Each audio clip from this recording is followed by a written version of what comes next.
Show your grill, show your skill. You want more? Hold your steel. You want more? Unload text. You all can feel. Raw deal. You all peel. Run for the hills. Run for your shield. The battlefields blasting at will. Smoke dog, you know my name. I'll be the same. Alright guys, so this is going to be a quick tip video. And pretty much what it is how to, when you have these layers, on your first layer, when you have these islands, you can see right here I have an island. Because if I traced out this whole line, then that would get cut out with it. So you want to be able to block off your background right here with this little island. So you're going to want to have to keep that. And what you do to make this all work is you have to make a bridge pretty much right here. And then when you spray it, you leave the bridge there. So there's going to be a line cut into your stencil. And then what you do is you mask off each side, and then you spray over the bridge and kill the bridge area. So I'm gonna show you like where you're gonna want to cut your bridges, and then what it looks like once you spray it. Okay, so here it is cut out, and as you can see, I made 2 bridges actually rather than just one.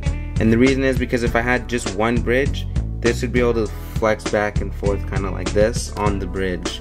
So this, like the 2 points of contact, like limit the amount of flex this can really do, or can really have in it. So this makes sure that this stays in the position it's supposed to be in. You're gonna want to do this on flat areas, as flat as you can, because like I said, you're gonna mask it like with tape. Well, that's what I use, and it's just easier masking off with tape and going over the bridges.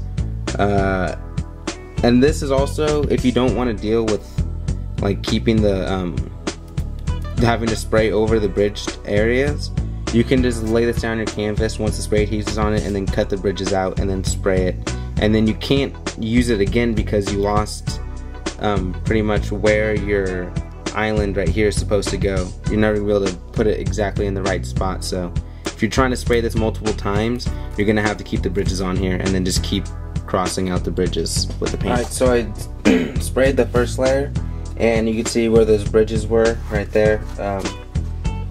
Made those lines. So now we need to fix the line. So what I'm going to do is I'm just going to mask it off and then just spray a small amount of black in there, and then it might look just a little funky when you do it, but once you start putting your other layers down, you never really can tell.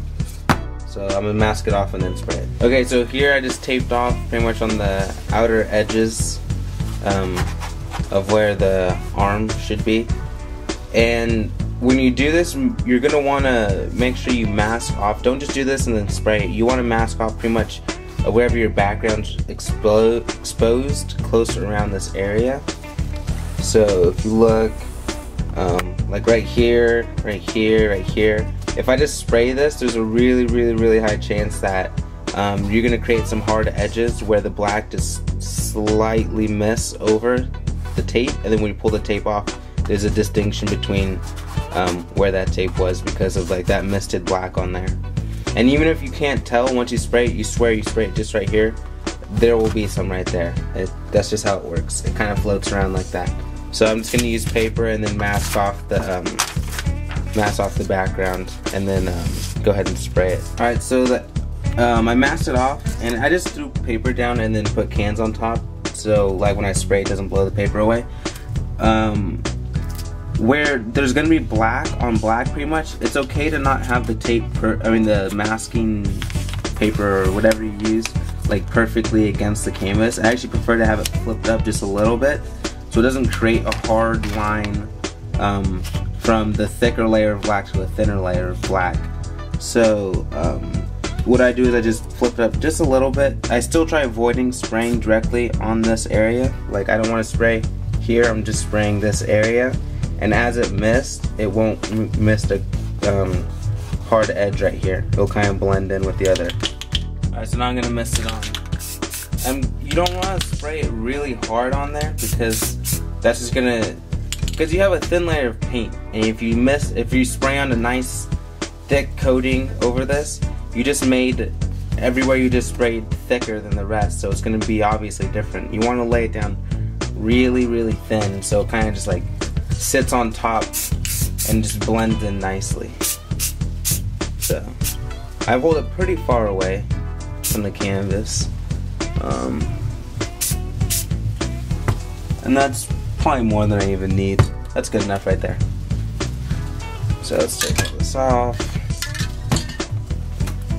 And remember, paint flat and satin paints, especially gloss, not so much. They look different when they're wet than when they're dry, but just a little bit. So pretty much the less that you spray, the less distinction there will be between the dry paint that was already there and the layer or coating you just put down. So I'm going to heat it and dry it up now.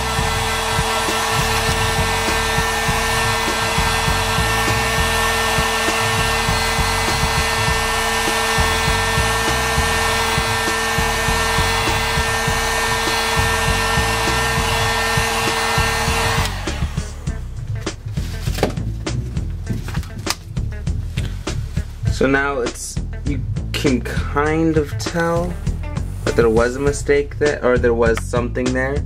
Like just by looking at it, you can see like the reflection.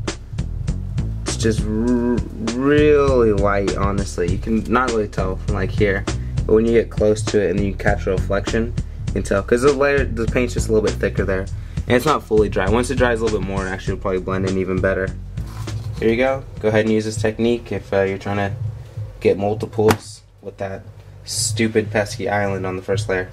So hope you found this helpful. See you guys later. More tutorials, more paintings to come. Peace.